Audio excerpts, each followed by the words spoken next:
इस आधुनिक युग में लोग किताबों को भूल गए हैं। किताबों को भूल पीडीएफ से पढ़ने में मजा आता है। जानते हो किताब का मतलब क्या है? किताब शब्द का पहला अक्षर का मतलब कामत। कामत का अर्थ है निःशुल्क। किताब हमें निःशुल्क बिना पैसे लिए ज्ञान देती है। दूसरा शब्द ता। ता शब्द से बना है ताहा।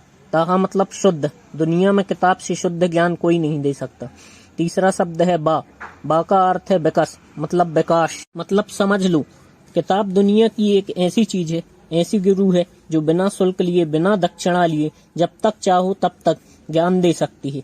ज्ञान ऐसा वैसा नहीं, शुद्ध से भी शुद्ध। जब दुनिया का कोई गुरु शुद्ध ज्ञान बिना दक्षिणा लिए तुम्हें दे रहा है, तो तुम इससे वंचित क्यों रहना चाहते हो?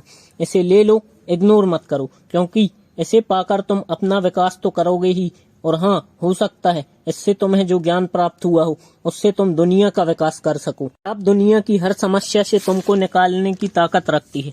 जैसे अगर कोई गुंडा आपके पीछे पड़ जाए तो आपका कुत्ता उसे भगाने का प्रयास करेगा। ठीक किताब उस कुत्ते से भी कई गुना वफादार है।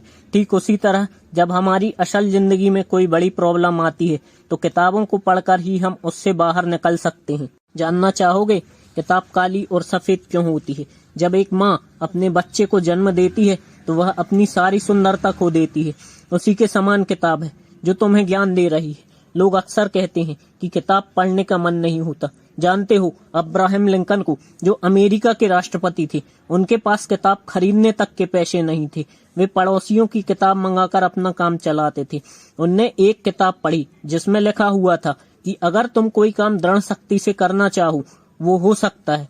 तब अब्राहम लिंकन ने कोयले से एक दीवार पर लिखा था कि मैं एक दिन अमेरिका का राष्ट्रपति जरूर बनूंगा, और वह बने भी। यह शक्ति उनको किताब पढ़कर ही मिली। आइंस्टीन तो कभी स्कूल गया ही नहीं, फिर भी उसने आविष्कार कैसे किया?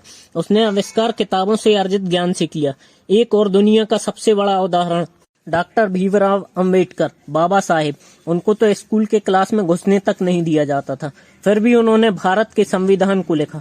सोचो कितनी ताकत है किताबों में। अभी तुम बिल्कुल भी लेट नहीं हुए हो, इसे पढ़ना शुरू करो। किताब तुम्हारे पढ़ने का इंतजार कर रही है। इन्हें पढ़ो, इन्हें पढ़कर आगे बढ़ो। जिंदगी संवर जाएगी तुम्हारी, अमर अमर हो जाओगे तुम। अगर इन्हें नहीं पढ़ोगे ना तुम, तब अपनी किस्मत बदलने का इंतजार करोगे तुम। पछतावा होगा तुम्हें कि काश मैंने किताबों को पढ़ लिया होता।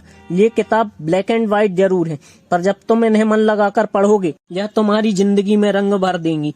तब तुम एक सितारा बन जाओगे और यह सितारा दुनिया में चमकेगा। लोग ऐसे देखेंगे, तुम्हारे साथ तुम्हारे माँ बाप का नाम रोशन होगा, और इसी ब्लैक एंड व्हाइट किताब में तुम्हारा भी कहीं नाम लिखा होगा। और हाँ, फिर कभी मत कहना कि मेरी किताबों पढ़ने में मन नहीं लगता। इस आधुनिक युग में